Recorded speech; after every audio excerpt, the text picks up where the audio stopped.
It's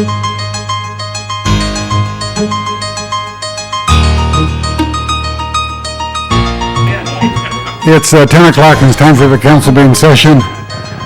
We have Mr. Padilla, we have 2 members present, we need 8 more for a quorum. And Mr. Pacheco's here.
Mrs. Chick, Mr. Hernandez, Ms. Nistakowski, Mr. Pacheco, Mr. Padilla, Mr. Ridley Thomas, and Mrs. Walters.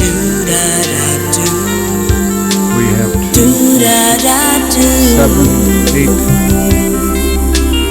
8 members. We need 2 for a quorum. Sergeant? The good members are here.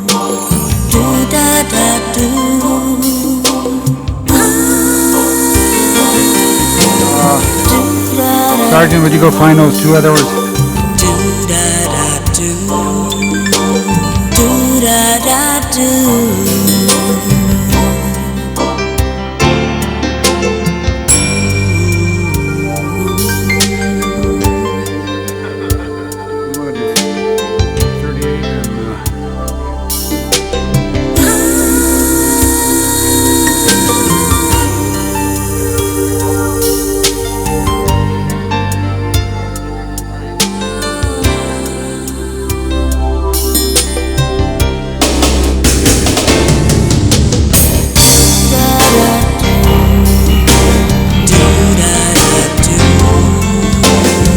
We have a quorum. Call the roll. Burnson, Chick, Pierre, Galanter, Goldberg, Hernandez, Holden, Misakowski, Pacheco, Padilla, Ridley Thomas, Svornich, Wax, Walters, Ferraro, 10 members present in the quorum, Mr. President. Okay, let me point out that this is a meeting of the City Council for the City of Los Angeles on the 8th day of, is it the 8th? Of September 1999. There are 15 council districts in the city. The regular meeting days are Tuesday, Wednesdays, and Fridays. We are currently being viewed by cable subscribers throughout the Los Angeles area on Channel 35, and we're also being monitored by council phone. The first order of business. Approval of the minutes. All right. Mrs. Walters moves, Mr. Hernandez second. If there's no objections, unanimous vote. The next item. Commendatory resolutions for approval. If there's no objections, unanimous vote. Next item. Before beginning the regular agenda, Mr. President, you have several items to continue. Item number 1 is to be continued to November 10th. Is there any objection to continuing item number 1 until November 10th. November 10th? Seeing none, that will be the order. Item number 2 is to be continued to November 3rd. Is there any objections to that? Seeing none, that will be the order. Item number 11 is to be continued to September 15th. If there's no objections, unanimous vote. Item number 37, Councilmember Galanter is requested to be continued to September 21st. If there's no objections, unanimous vote. Items 40 and 45, Housing has requested those to be continued to September 29th. If there's no objections, unanimous vote. And items 41 through 44, Housing has requested that those matters be received and filed. 41 through 44. Yes, Mr. President. Receive and file. If there's no objections, unanimous vote. Next item. Next item, Mr. President, you have items, required public hearing items. Items 3 and 4 are street lighting districts. Is there anybody in the audience who wants to be heard on item 3 or 4? Those are ordinances. They're ordinances, I know, but they're Bronson Avenue and Coliseum Street and Gaffney and 23rd. Also Foothill and Wheatland, Osborne and Norris, Whipple and Vineland.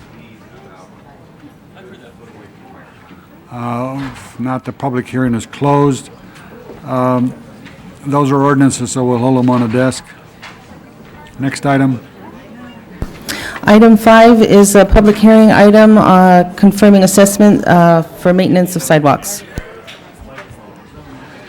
Anybody in the chamber wants to be heard on 5? Seeing none, we have no cards, the public hearing is closed. Any discussion on 5? All right, Mr. Fear moves, prepare the roll, tabulate the votes. 10 ayes. That is approved. Next item. Item number 6 is also annual confirmation of assessment for maintenance of sidewalks. Any discussion on that, item number 6? Is there anybody in the audience who wants to be heard on item 6, first of all? Seeing none, the public hearing is closed. Ms. Misakowski moves, prepare the roll, tabulate the vote. 10 eyes. That is approved. Next item. Item number 7 is annual confirmation of assessments for the weed and brush abatement assessment roll. Anybody in the chamber wants to be heard on any of those items? Seeing none, the public hearing is closed. Any discussion on this? If not, Ms. Miskowski moves, prepare the roll, tabulate the vote.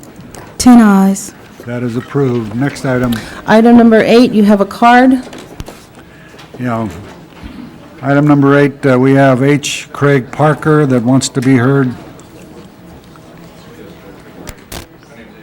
I represent the appellant on this matter from the law office of Shupé Zeberman. The appellant is Emil Zolian. This is an appeal of a Board of Zoning Appeals matter, and it relates to a lot in the Northridge area. And on the lot, there's an existing auto body shop, and it has a very high parking intensive use. There's two aspects to the CUP application before the council. One of them is to allow for parking in the R1 portion of the lot, which is in the rear of the lot, and we have no objection to that. However, there's an additional matter, which is to build a 1,500 square foot stereo installation shop, and there is an objection to that by the appellant, who is the tenant of the auto body shop. There's a misnomer in the notice of the hearing and in some of these matters that we have, because it refers to an expansion of an existing auto body shop. There is no expansion of the auto body shop going on or planned. What's happening is that we're looking at a new matter of a new tenant coming in to start a stereo business in the front of the lot, and there's not enough parking or access. And as it stands now, there's more than 25 cars that park on the lot, and that exceeds the amount of parking available already. And if we add to it the new use, there will be an overflow of parking onto the street and in the surrounding area, and that's the objection. Okay, thank you. We have Daniel Alvarez. I don't know if I pronounced that correctly. Hi, my name is Daniel Alvidrez, and I'm also representing Mr. Zolan. Regarding again to the parking, our client's main concern is the access into the business area. Presently, the site is required to have 11 parking spaces, proposes to have 14. Our client's main concern regarding the new business that's being proposed is that presently that business is operating at 8956 Reseda Boulevard, which at this time he's in operation in violation of the zoning code that requires all business be conducted within the building. And because of this reason, we feel that the operation of the new business will conduct in a similar manner and provide a hazardous condition with work being done outside the building. We have Candace Clue or Clay or? It's Candace Cool. I represent the new owner of the project. Yes, he does have a facility on Reseda. He is now planning to relocate. He's purchased the property. He wants to take it over and use the entire site as one site. You have a body shop in the back where it's existing, and the proposed 1,500 square foot for stereo installation, which would be residing between the two existing buildings. The current site meets the current code for parking. The proposed use will also meet the current required building and safety code. So I don't think there's any issue with the parking requirements. It also would have to go through building and safety for a permit and would be inspected and approved through building and safety. I think that's it. Thank you. Okay, the public hearing is closed. Ms. Miskowski? Mr. President, this was heard yesterday in the Planning and Land Use Management Committee. It's in Council District 12. the report, which is on your desk, is to grant in part and deny in part the appeal, allowing the new building to be built, requiring the sufficient parking be provided. And I would like to make just a minor correction to the report where it talks about item... Can we have some quiet around here, please? Please? All right, Ms. Misakowski, I'm sorry. Item 3A, which was part of the committee's recommendation, which did require that sufficient parking be provided in accordance with, it says here, in accordance with the Los Angeles Municipal Code. We wanted to make sure that was in accordance with the current municipal code, that everything would be brought up to current standard and not be looked at as a grandfather non-conforming use. And so that minor change should be added. I will amend that. The other changes were to restrict the office building on the site to the same use so that we don't introduce a new user on the site and provide a landscape buffer. So that was the recommendation of the committee unanimously, and I asked for the adoption of the committee report as with the minor technical amendment. Is there any further discussion? If not, prepare the roll. Tabulate the vote. 10 eyes. That is approved. Ms. Goldberg for a presentation. Let John know that I don't want to. Okay.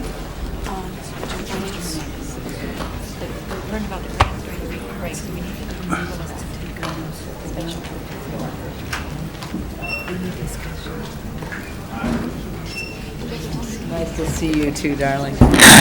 Oh, Mr. President, members of the council, it's really with great pleasure Goldberg's here. that I would like to introduce and present to you a fellow teacher, a longtime friend, and a very, very active community member, Helen Brown. In 1985, as a member of the school board, I had the privilege of cutting the ribbon to open the Filipino American Reading Room and library housed at the Filipino Christian Church. In 1994, the library moved to the Luzon Plaza on Temple Street to a more visible and accessible location. Since its beginning, this library has been a great resource for teachers, students, academic researchers, and just plain community folk. The library has over 5,000 printed materials, including books, periodicals, journals, manuscripts, student papers, theses, dissertations, pamphlets, and other works reflecting the rich Filipino-American scholarship, literature, and history in Southern California and around the world. The library has archival materials, including translations of Philippine historic documents published during the Spanish period, has an extensive collection of books documenting the American period in Philippine history, a videotape collection of Filipino-American music, art, and culture, and a wonderful collection of arts and crafts from various parts of the Philippine nation. Many of these works were inherited from Helen's father, who was one of the original Thomasites, a group of American volunteer educators who came to the Philippines at the turn of the century on the SS Thomas to bring public education to that nation. Helen was born in the Philippines, finished high school in Manila, and then moved here to the United States in 1927. She enrolled at Pasadena Junior College and transferred to UCLA at the old campus on Vermont Avenue, where my mother also went to school, now known as, of course, LA City College. And she was one of the first Filipino women to graduate from UCLA.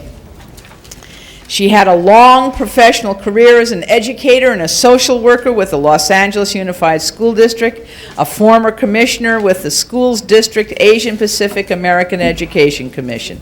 But in 1985, really as in the act of incredible love, she organized the Filipino American Reading Room and Library and housed it in a donated space in the basement of the Filipino Christian Church in Los Angeles. In 1989, she and her sons helped organize the nonprofit organization called the Pamana Foundation, which means heritage in Filipino. In 1994, the library was moved to its current location on Temple Street, where today the entire community has access to this real treasure. The Pomona Foundation has sponsored many projects, such as the restoration of a film titled A Filipino in America, produced in 1938 by a Filipino-American film student at USC, which I had the opportunity to see at an event. The foundation also supported an undergraduate student project, a documentary on Filipino boxers in the pre-war era, Corky Pasquil's The Great Pinoy Boxing Era.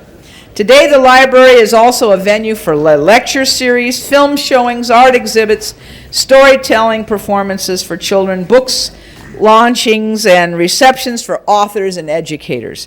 This Saturday, friends, loved ones, and people maybe who don't even know her are honoring Helen Brown with a luncheon and community tribute because she is, in quotes I say, retiring from the board of the Pomona Foundation, which has now been renamed the Filipino-American Heritage Institute. I say in quotes because I can't believe that Helen Brown will ever really retire.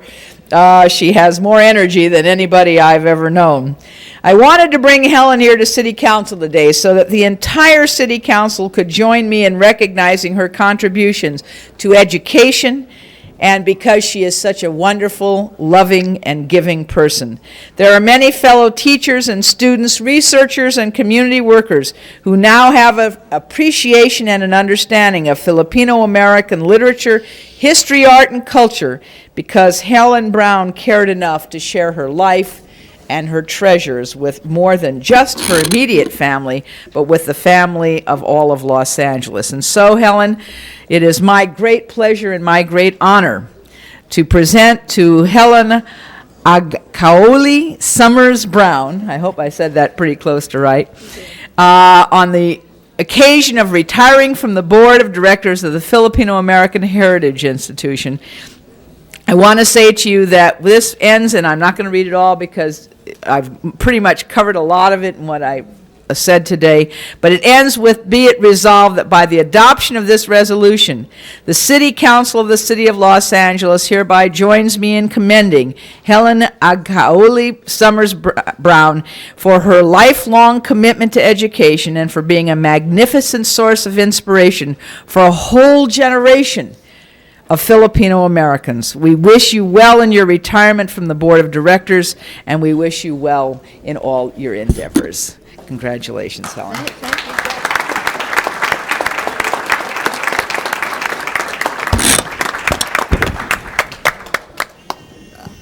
All of this is not mine, really.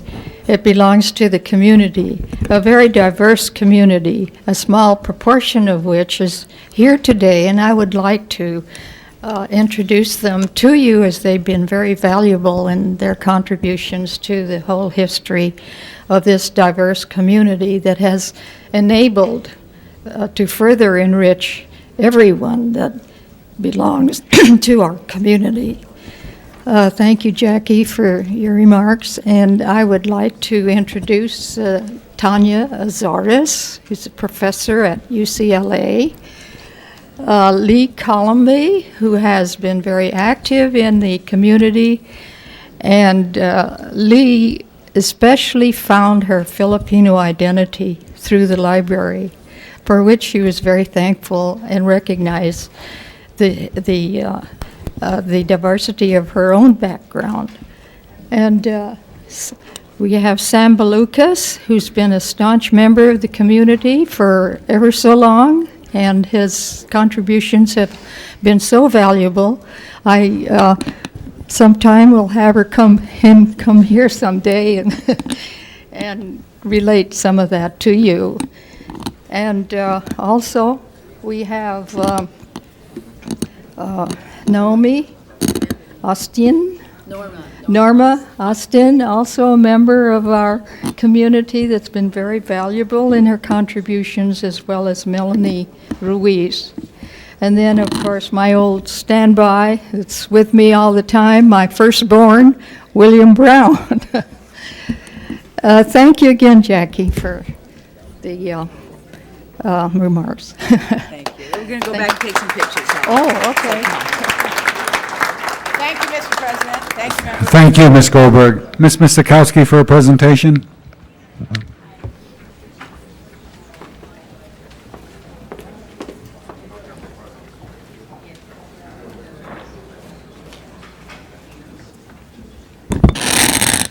members of the council, standing next to me is someone I think most of us recognize and are familiar with. Sandy Grange is going to be retiring. Yeah, and she's leaving us way too soon. And it's my pleasure to present her today with a resolution that's signed by all members. Sandy started as a clerk typist in the city family in 1967, and she very quickly passed all the tests and moved up, working variously and very much back and forth in the police department and the planning department.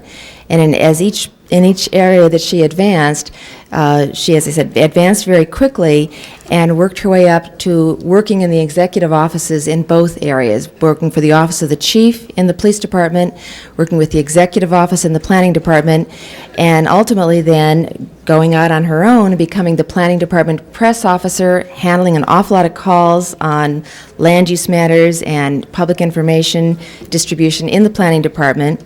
And then she went to the office of the city clerk, where I think many of us have got, before that, she went to Councilman Browdy's office, where she got a sense of really working in the council side of things. And from that, she then went to the city clerk and decided that she could handle many more council members, both in the city council and in committees. And I think all of us are aware, as we sit in our committees and make various recommendations and speak very quickly in a lot of different language and gobbledygook, that the clerks are the ones who make it all straight, make it all happen, clarify it, put it forward in presentable, readable reports, and actually take the actions and the recommendations and put it down so that we can all understand it, not only around the council chamber, but in the public as well. Along the way, Sandy has become indispensable as a Spanish language interpreter, both at our committee meetings, our council meetings, and many other public sessions when it's important to have someone who can provide that information to the broader public. And as a consequence of that and all of her various skills, she's been honored with an Outstanding Career Service Award in the city, which is given to some very special few people who really exemplify the best of public service, the best of what being a city employee is all about. And so with all of that good record in her background, she is now leaving us, but we do want to thank her for her incredible years of devoted service, the incredible skill, good temperament, great personality, and real friendship that she has brought in her service here as an employee. So Sandy, on behalf of all of us, thank you.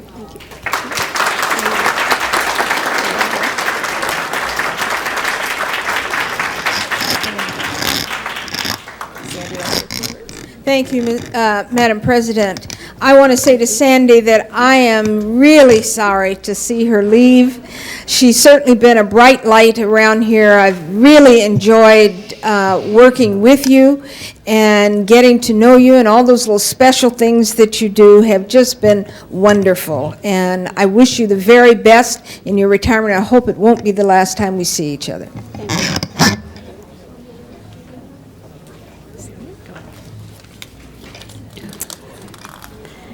Council President, council members. Mr. Ridley Thomas. Excuse me. Madam President, members of the council, I simply rise to acknowledge one of the more pleasant and professional aspects of being here at City Hall is to know and come to benefit from the support of persons such as yourself. Mrs. Walters speaks to my sentiments precisely when she suggested you'll be sorely missed, and I simply want to say that we wish you the very best in your future endeavors. Thank you. I think it's your turn now. Thank you. Council President, council members, I would like to introduce my husband, Phil. This is a very exciting but sad time for me. I will miss my extended family. The city has offered me an opportunity to achieve and surpass in my career goals, but most of all, I am grateful for the many wonderful friends that I have made. I must warn you, though, my departure evidently will be very short in that I have been requested to come back on a contract basis to continue my present assignment and eventually train the new employees, but I don't expect it to be for too long. My time with the city has been exciting and interesting, and I wish to wish you and my coworkers all the best, and to thank you for the opportunity of working and knowing you.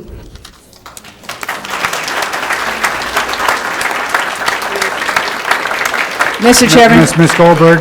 Sandy, I'm sorry, we were taking pictures from the previous presentation because I wouldn't miss the opportunity to just thank you publicly for the magnificent way that you have assisted the city, myself, my staff, particularly in our very overloaded Personnel Committee.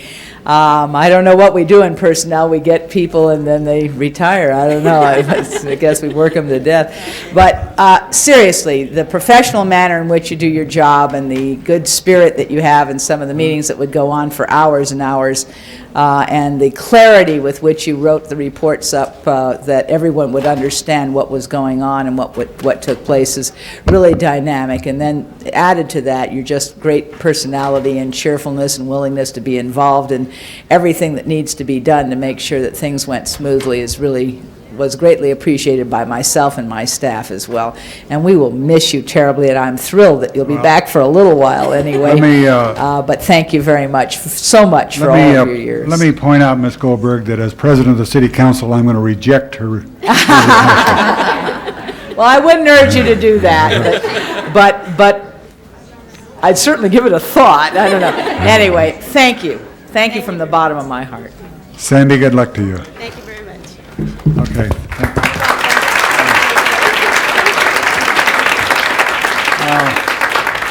Members of the council, we're going to take item number 38 next.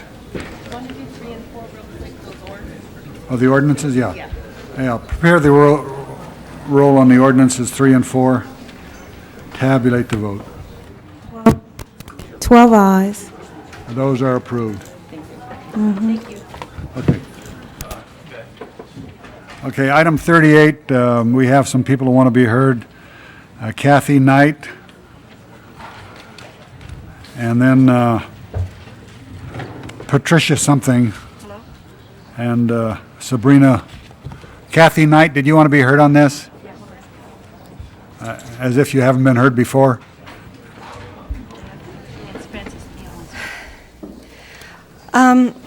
I have some copies. I didn't know you'd be doing 38 so soon, so I don't have them to hand out to the city council members. You'll be getting them after I speak. I apologize. The East End has a toxic contamination plume that has almost doubled in size since you approved the environmental impact report in 1993. There is gas underneath this ground. Nobody knows the source of this gas. Nobody knows where it's going or where it's accumulating. The owners, Morgan Stanley, Dean Witter, Goldman Sachs, and Gary Winnick, are extremely wealthy. We have asked them to do the proper studies. We've asked for a subsequent environmental impact report to be done to find out where this gas is going. You have owners of this land that have the money. Morgan Stanley, Dean Witter, and Goldman Sachs are each worth over $30 billion. Gary Winnick is the richest man in Los Angeles. These developers are not poor. They can afford to do the studies to tell you where the toxic contamination is going, why it's spreading. DreamWorks pulled out, and one of the reasons is probably because they could not get off the hook with the Regional Water Quality Control Board. For the toxic contamination. You're using taxpayer subsidies to build on a toxic land. The mitigation measures proposed by Morgan Stanley, Dean Witter, and Goldman Sachs, as to our knowledge, only have 2-year guarantees, and yet these Mello-Roos bonds, as I understand, would be 30-year bonds. Where does the math add up? The math does not add up with a 2-year guarantee on mitigation and 30-year bonds. We are asking that the proper studies be done. You are not able to disclose risks properly to potential investors who buy these bonds if you have not demanded Morgan Stanley, Dean Witter, and Goldman Sachs and the other owners to do the proper studies. You cannot disclose risks when you don't know what the risks are. Thank you. Patricia Pearson or something, It's Patricia McPherson, Grassroots Coalition Friends of Animals. Along with the remarks made by Ms. Knight, there are undisclosed risks here because no one knows what is happening on this site. The assessments haven't been properly done. There is new information from a third-party review that has come in suggesting ways to go about a proper assessment. That information has yet to be even disclosed to the public. And I would ask each and every one of you to think about it yourselves. Do you know anything about this project? Do you know anything about the toxic assessment? And I reiterate the fact that Ruth Galander sent out a letter to one of her constituents that the toxic contamination, the plume, had been remediated, when in fact it has almost doubled in size, and just as of January, there was a cleanup and abatement order issued to even start the remediation of the toxic plume. For the past 10 years, when this remediation was supposedly occurring, none of it has taken place, and it has simply spread. So once again, to remind you that this area has not been assessed properly, and I know that none of you have a clue as to what is going on there. I would like to hear and be able to talk to any one of you if you have any idea as to what's going on there. Okay, The investors must be, the investors must know what they're getting into, and a proper risk assessment has not been done here. And we have notified the Okay. Securities and Exchange Commission and filed a complaint with them regarding Okay. this issue. Thank you. You made your point. Sabrina Vesas?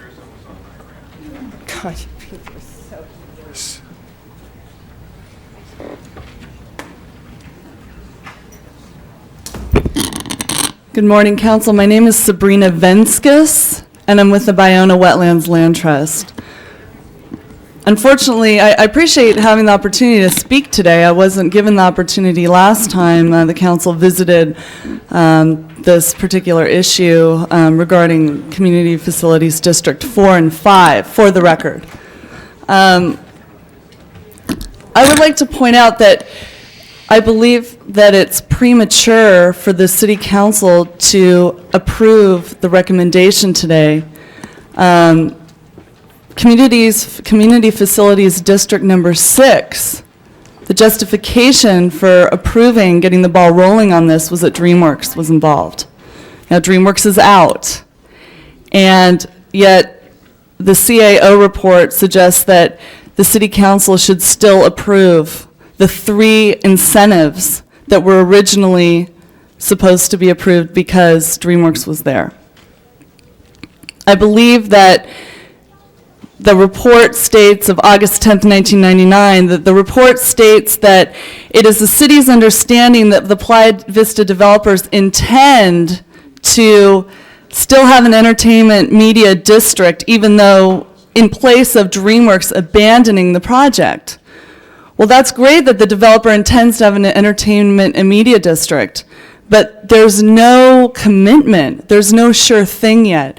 And I would urge the City Council to wait, to hold off on this until we see that there really is going to be something as good as DreamWorks. And honestly, I can't imagine that there will be. Okay. So Yep. there's a couple more points that I'd like to make, Well, please. Mr. President. I'll make them quickly. The project proposed does not meet the planning proposals, contrary to the CAO report of 399. It doesn't, the planning approvals were dependent on the federal entitlements, which have since been revoked.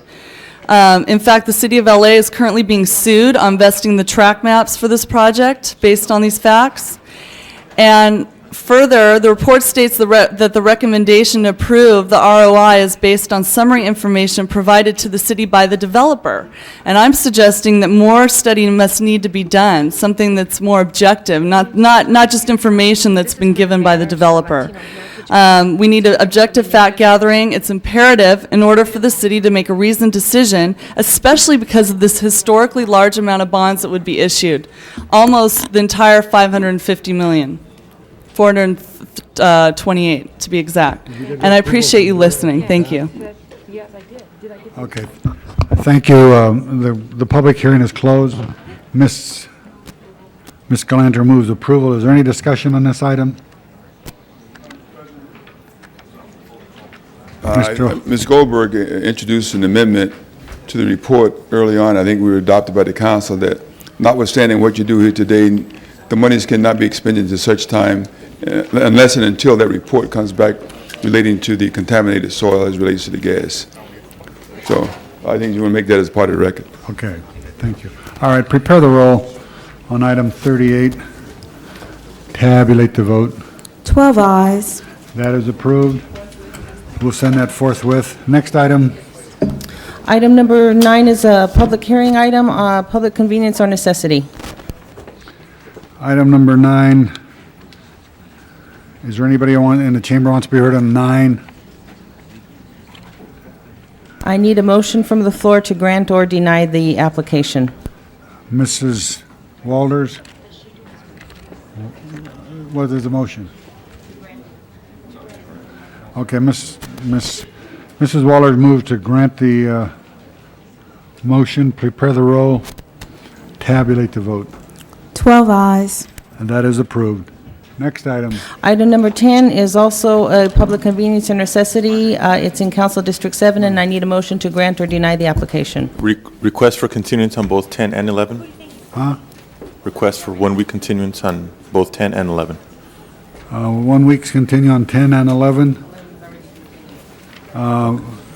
We already continued 11 to the 15th, and you want to continue 10 to the 15th. Is there any objections to that? That will be the order. We do have somebody that wants to be heard. This matter will not be taken up today, and I can't pronounce your name anyway because you didn't write it very well, so. The next item. Items for which public hearings have been held, items 12 through 36. Okay, 12 through 36. 13 and 14 we'll call special.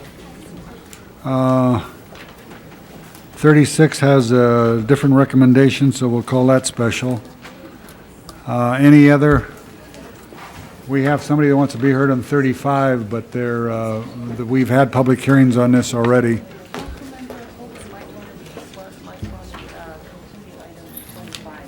Mr. Holden, did you want to continue 25? Yes, that was a week, yes. How long? Till Tuesday? Okay, item 25 will be continued until Tuesday.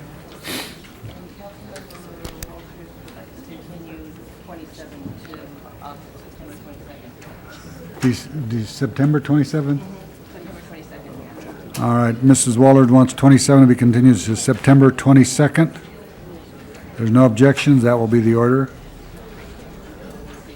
So we have 12 through 36. Yeah, 36, we're going to call that special. 13 and 14 is special. 25 and 27 have been already acted on. Prepare the roll on the balance. Tabulate the vote. 12 eyes. And that is approved. Do we have a motion for 36 to be, all right, Mr. Fuhr moves Budget and Finance. Any discussion? If not, prepare the roll. Tabulate the vote. 12 eyes. That is approved. So the only ones we continue to 13 and 14. Okay. Forthwith okay. on 17, please, John. Forthwith on 17. Next item.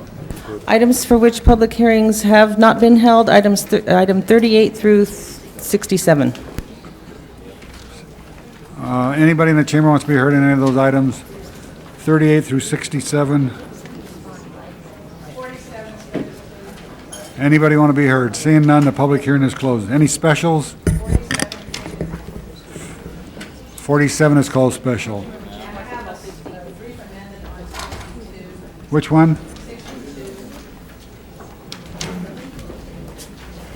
Mrs. Chick, you want to be heard on, you want something special? Okay. Any other specials? Good. That's great. 53. 53. Who?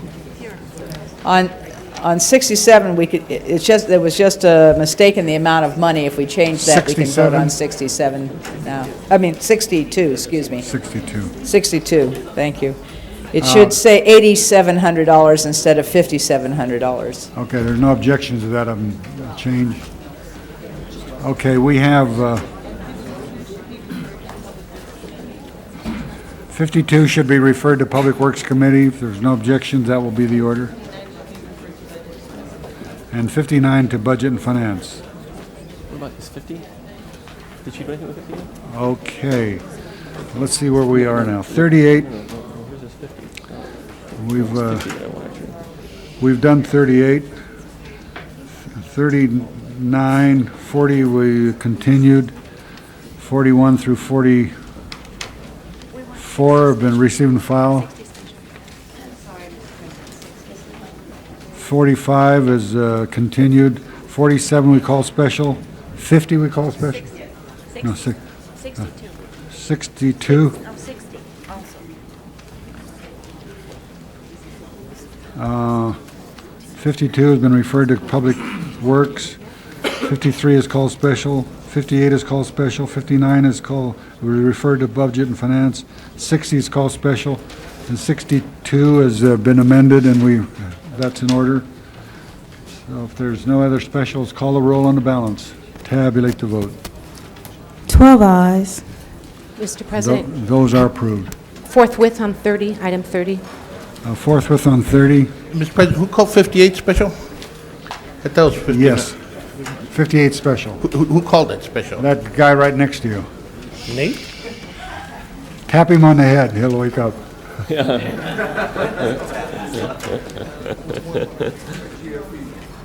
Okay, the next item.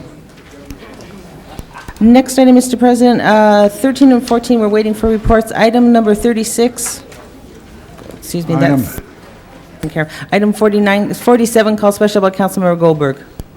47. Ms. Goldberg, you call 47. Yes, I just wanted to ask a couple of questions if staff was here. On Okay. 47, the staff is General Services staff? General here? Services. Where's Bacon? No, I want Bacon. If he'll show up. Reggie? Ms. Goldberg has a couple questions. Good morning. I just wanted to know, because the Commission on Status of Women has been in the City Hall for so long, I was just curious, what prompted the change? What has occurred in space changing that necessitated them being asked to relocate? Okay, the Municipal Facilities Committee received a letter from the Human Relations Commission specifically asking for more space. Over the last 2 years, they've expanded and received more staff. They've gone from about 6 individuals working there to about 14. Already, they were in kind of cramped quarters right at that time. We went up, once we got the letter, did an investigation, looked at the different groups that are there. There's Human Relations, the Mayor's Volunteer Bureau, and also Commission on the Status of Women. And we try to work out some type of compromise. There's just not enough space there. Everyone's on top of one another, and it's created an unworkable situation right now. So we looked at each of the operations, and we found that the Commission on the Status of Women had the least amount of people working there. So we decided to look for space within the Civic Center area where it wouldn't be disruptive to city employees, especially women, to come to them and seek their services. And we found space at 250 East First Street. So I would like to make a technical correction, if I may. On the report, it says 120 South San Pedro, but that is a mistake. We need to correct that to 250 East First Street. Okay. Once that was done, it went to MFC to look at the policy issues, Municipal Facilities Committee, and each of them had made a presentation as to why they should or should not be removed. I see. Without taking into, each one had a valid reason for staying. I see. Without taking that into consideration and just merely looking at the cost, a decision was made, and also I believe the MFC looked at it and said there wasn't any discernible damage to the commission at all. So the cost was the key factor. The Was one- smallest unit, smallest space would be needed, the cost would be less. Is that basically it? That's basically it, and less disruptive to move a smaller entity out of there than a larger one. I see. And assuming that we, at some point, not me, but those of you who will be here for the final 2 years of this term-limited business, will be moving across the street someday, is it on the charts that the commission will move back? Yes, the lease is set up for 3 years. Within 2 years, we can terminate the lease with a 6 months' notice. So they are slated to come back, and we made Okay. provisions within the lease All right. for them to come Because back. I think that it would be fair to say that even though it's a small unit, it's important to have that presence here at City Hall. And I think that the concern, at least that I'm expressing, is that we make sure that that happens, that it isn't now that they're gone, the next group comes in and takes space that when it is available, because I think it's important to have the commission where the activity is here in City Hall. If for a short time, I guess there's nothing to be done, but I do hope that this is temporary and that it will end at the point in time, perhaps when the relocation occurs back to City Hall. Mrs. Walters? Thank you, Mr. President. With all of the departments that have been moved in offices, Mr. Sawyer, maybe you can give us an indication of that number that have moved out of here, so City Hall, people in City Hall could move across the street, and folks that have moved out of both buildings to other locations. Do you have any idea of the number of moves that have occurred? I mean, we completely vacated City Hall and moved everyone out of that building, not only here, but also to the To different locations. To the Park Building and also on the 6th and Spring. I don't have the exact number. I can definitely get that for you, but it's well into the hundreds of city employees that have been moved all over the Civic Center Right. area. And I don't recall one other department kicking up the fuss that this department has kicked up about where they will move. It's my feeling that in matters like that, if you're working in for a certain entity, you go where the work is, and this office is being moved. It seems to me that there are real advantages into moving the department, because I know some people are very skittish about making complaints, whether it's to the status on women or the EEOC or other entities where they can complain. They don't want to be seen entering those offices or in those offices or what have you. I support this move. I am very dismayed at the attitude that the commission has taken toward this move. The city has a great deal of problems, and we've been balancing everything on eggshells, so to speak, to get everybody situated so that there would be no diminution of the work product. And so I certainly, council members, will support this and urge you to support it as well. They're not being singled out for any disparate treatment. There are a whole lot of folks that had to move.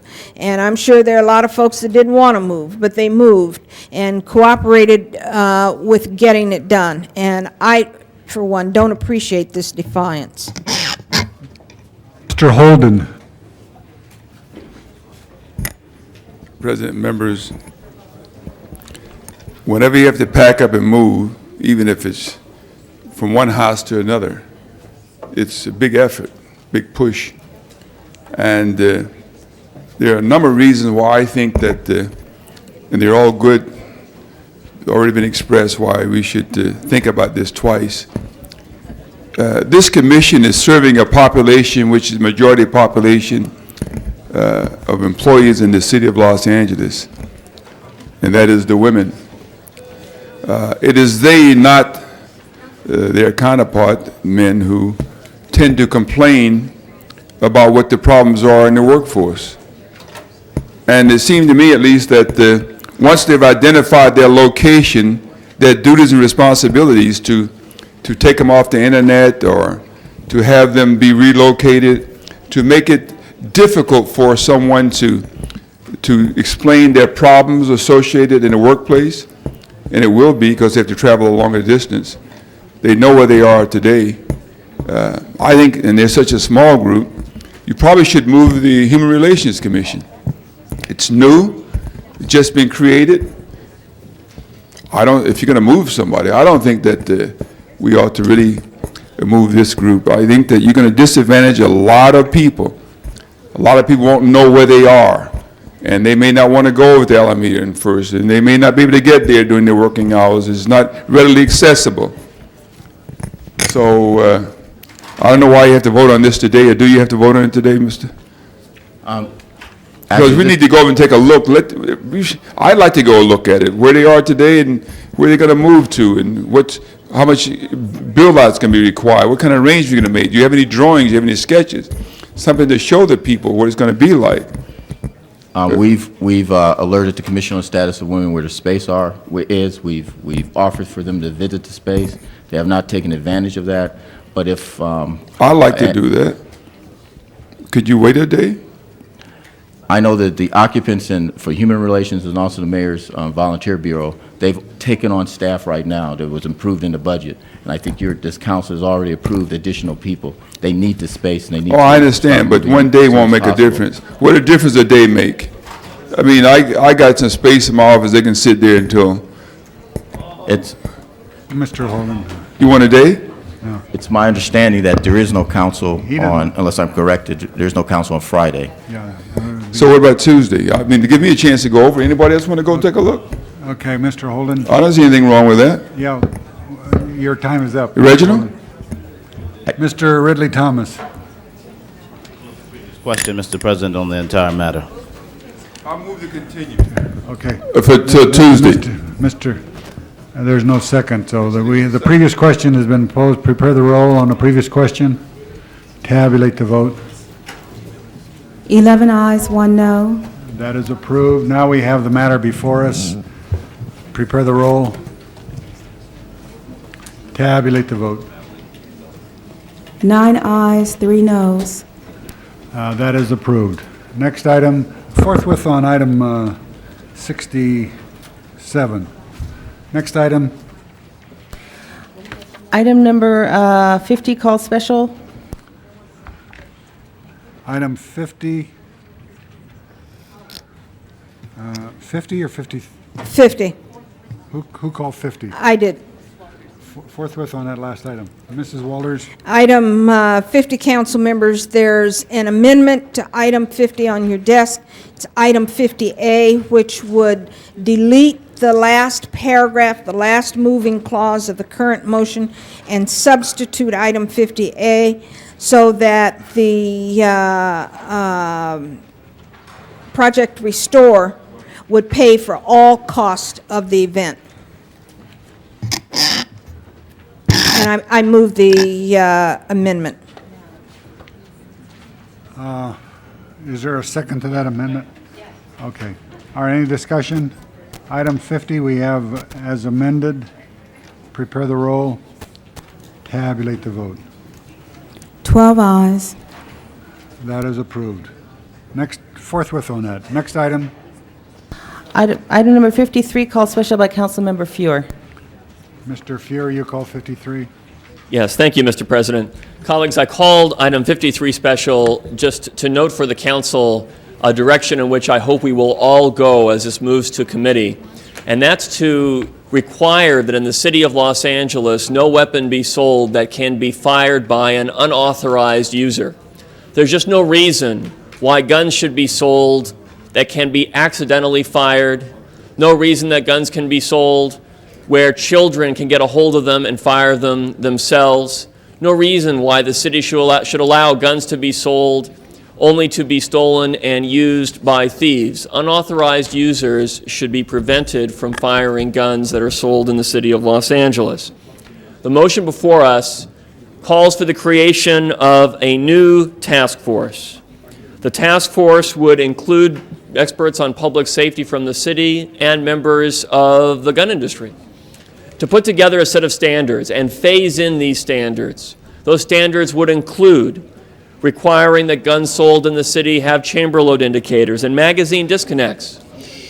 Then, the next step is that all guns would include integral to them low-tech personalization methods, like putting a lock in as part of the gun.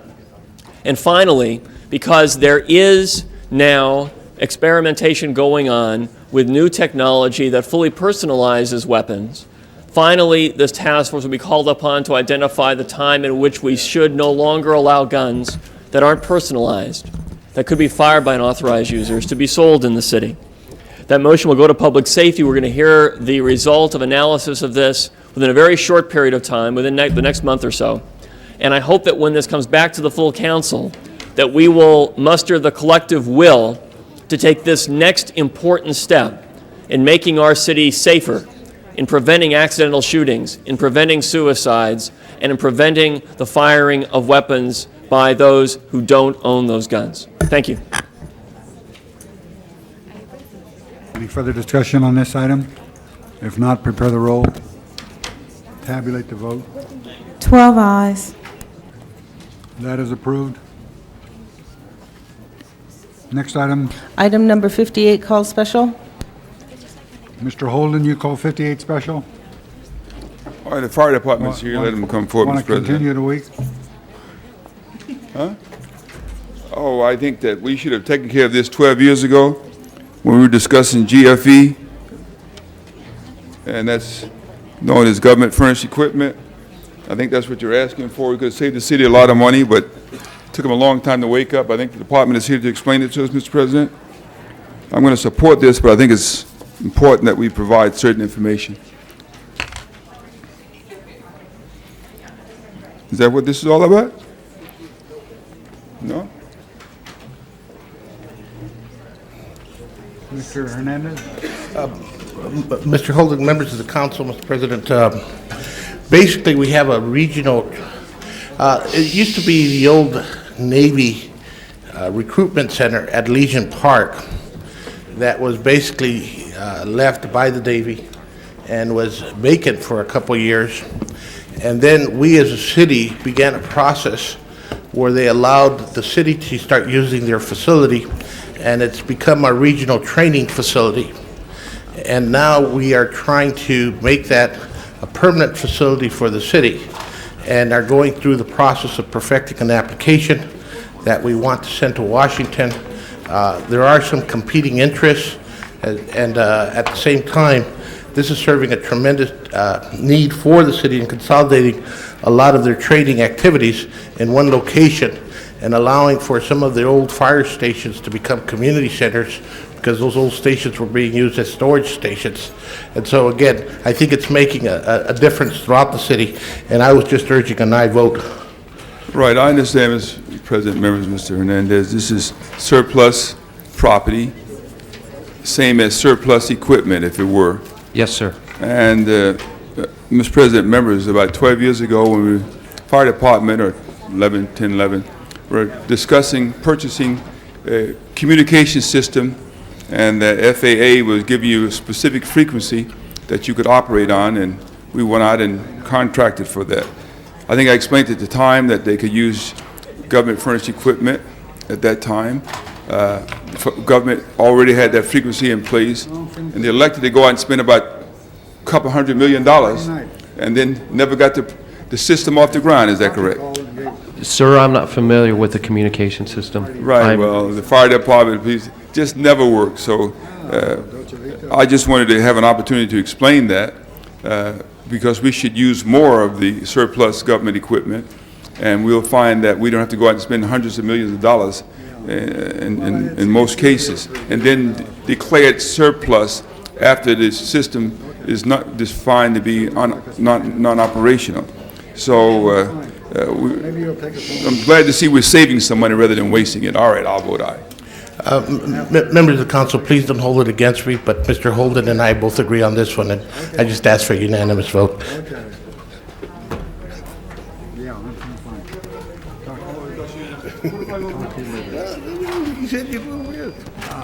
Wait a minute. 58 before us. Prepare the roll. Tabulate the vote. 12 ayes. That is approved. Next item. Forthwith, Mr. President. Forthwith on that. Thank you. Members, item 13 and 14 are items that there's some conflict of interest by a couple members, so let's take those up right now, and those of us who got Ruth, Fred?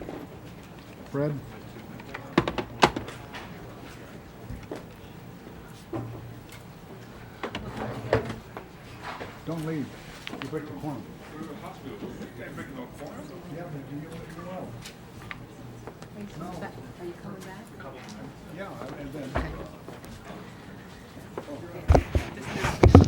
All right. Okay. Did you push the button? There's no thing up here. All right. Mrs. Chick was first. All right. Mr. Padilla's first.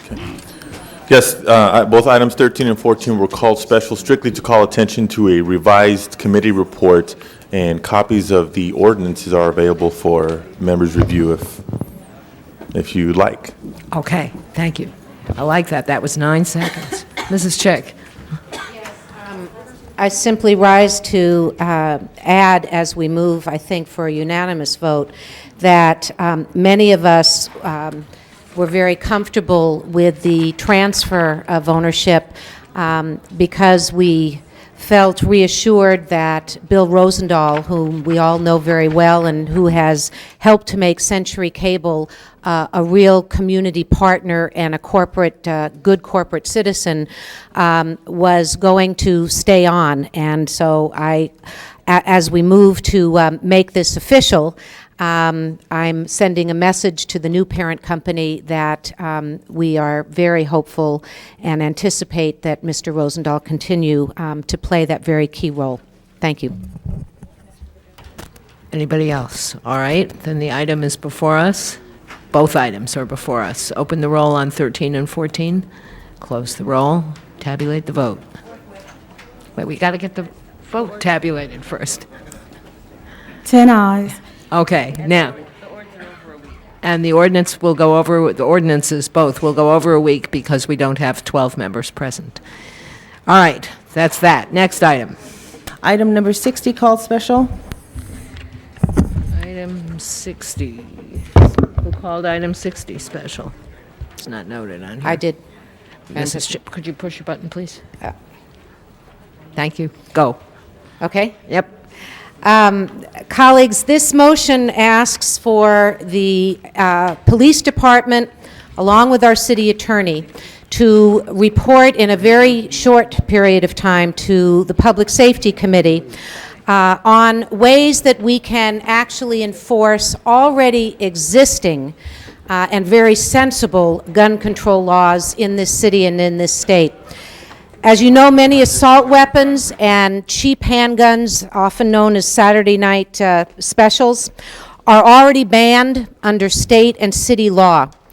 This motion is an effort to make those existing laws effective by exploring all possible ways of removing illegal guns from our streets and from our neighborhoods. Chief Parks himself has discussed the need to consider having collections of guns sponsored in the city.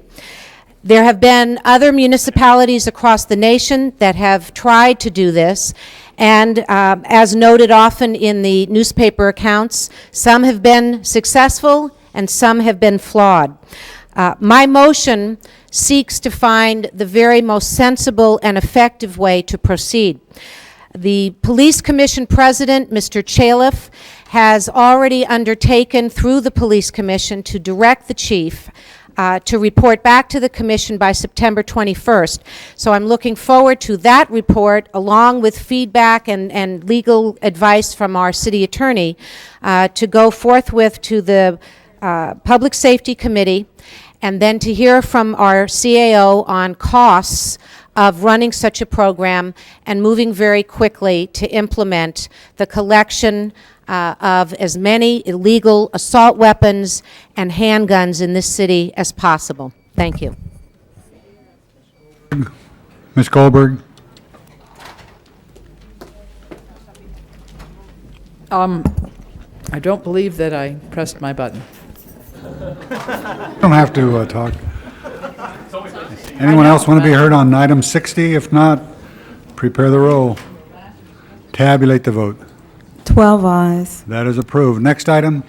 On the continued agenda, item number 69, its public hearing has been held. Which one? Item 69. Okay, any discussion on 69? Mrs. Walters? Thank you, Mr. President. Yesterday, when this item came up, I believe Ms. Goldberg's request to Mr. Fujioka, the CAO, and former personnel officer, and to the department, was that they meet and each one line out their concerns. We have a report here from Mr. Fujioka only. It doesn't say that it's in consultation with anybody as we requested. Mr. Fujioka, did you meet with Mr. Gilpin to do this? We didn't meet, but Mr. Gilpin But and I... that was the request of the council. Mr. Gilpin and I discussed this matter at length this morning, and we agreed that basically... Was that before or after you did the report? This is after we concluded the report. We tried Well, to... I think that maybe we didn't make ourselves clear yesterday. There was a difference, a variance between the information that we were getting from both of you and the request by Ms. Goldberg was that you meet and each side give us a chronology or your understanding of the events, try to come together on something. And at this point, you tell me that no meeting occurred and that you did this report before you talked to Mr. Gilpin. I don't understand that. I did call Mr. Gilpin last night. We exchanged phone calls. We did not have an opportunity to talk last night. We wanted to finish the report in time to get it to council last night for your review. We subsequently talked this morning at length, and we agreed that on this item that we would submit separate reports because we are not in agreement on how this position was identified to be deleted from the budget to partially fund items in the CAO's living wage service retention ordinance unit. Mr. Gilpin?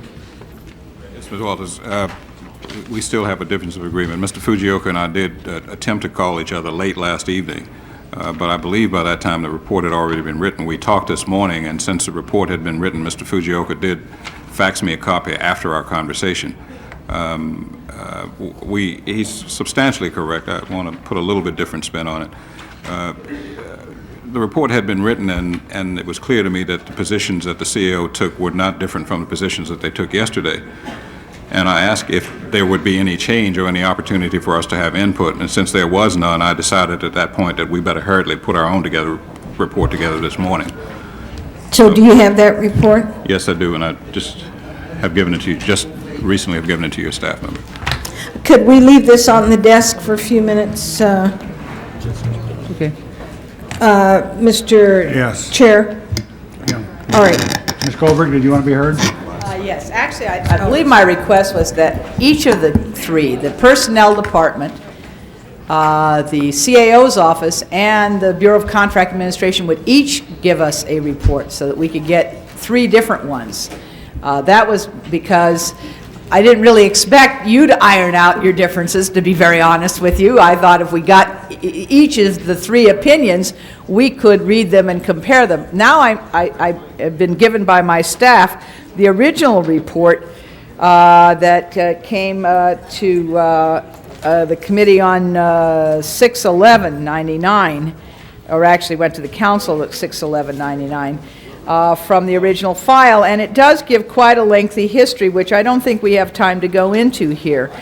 I think the question probably would best be settled by sending it back to committee asking, and maybe doing a joint committee of personnel and budget and finance, because this is a long report. It has some interesting information. We can ask our questions there, and we could make our decision anew. If it's the same or different, we can see what the facts are. That sounds like a better But idea. it's too complex because it involves some things that happened before there was even living wage, then things that happened during living wage, and then some things that happened after it during the budget process. So it isn't one issue, it's really 3 or 4.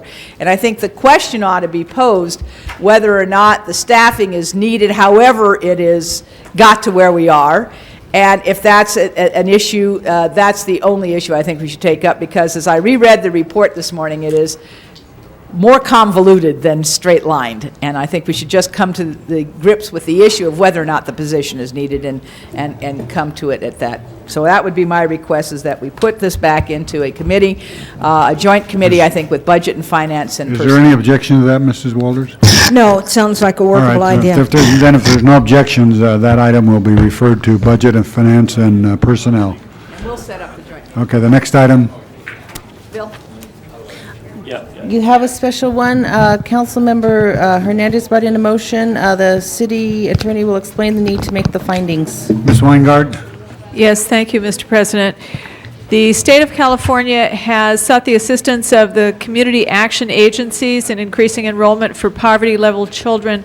The CDD was notified during the council recess of this grant. The county has requested that the city CAA partner with them in this, and the documents must be submitted by September 10th. So the council need to make the findings that the need to act arose after the posting of the agenda, and there's an immediate need to act. I don't know who this guy is. Okay, let's vote on the findings. Prepare the roll, tabulate the vote. 11 ayes. Now the matter is before us. Is there any discussion on this item? If not, prepare the roll, tabulate the vote. 11 ayes. That is approved. Forthwith on that. Next item. This is the time for comments from the public on non-agenda items. We do not have any cards. Anybody want to be heard on public comment? Seeing none, the public comment period is closed. Next item. Before going into closed session, Mr. President, do you wish to clear the desk? Yes. Motions for posting and referral. There's no objection, unanimous vote. You have an excuse on the desk from a request from Councilmember Goldberg to be excused on September 14th to arrive at 10:45. Needs a motion. All right, Ms. Galena moves, unanimous vote. The desk is clear for closed session, Mr. Okay, President. we're going to go into executive session, so everyone not involved with the executive session, please leave the council chamber.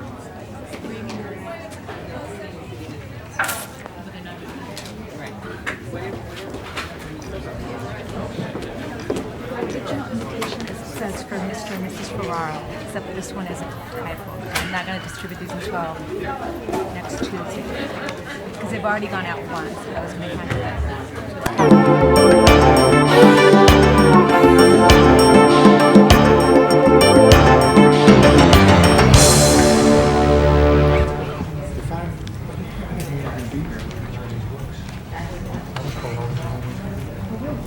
Okay, we're back in open session. Next item. The desk is clear, Mr. President. Okay, we have adjourning motions. Would everyone please stand?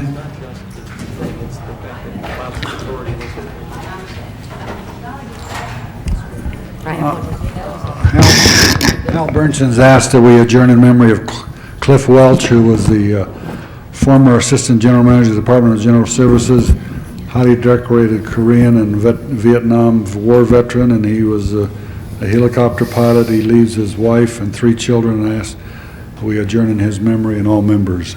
Yes. Miss- Yes, I'd like to ask that we adjourn in memory of Rosemary Bell, who at the age of 76 passed away last week. She was a social worker and a major civic leader in Woodland Hills. She grew up in Puerto Rico, where her father implemented programs for the administration of Franklin Roosevelt. She was fluent in Spanish and for many years handled Latino cases for the Los Angeles County Department of Public Social Services. She was also a charter member of the Woodland Hills Women's Club and editor of Woodland Hills First newspaper. And in 1985, she was named honorary mayor of Woodland Hills and was a very active member of the Woodland Hills Chamber of Commerce. Mr. Pacheco? Council President and members, ask that we adjourn in memory of Rodolfo Barajas. He passed away unexpectedly in his sleep on Saturday, August 21st. Rodolfo is survived by his wife, Patricia Barajas, and their 4 children, Rudy, Kimberly, Andrea, and Sarah. He grew up in El Sereno, where he and his wife attended Farmdale Elementary School, and where his wife currently works. Rodolfo was 28 years old. Call the roll.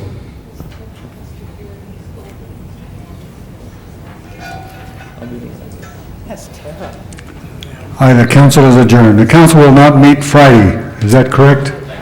The council will not meet Friday. Happy holidays.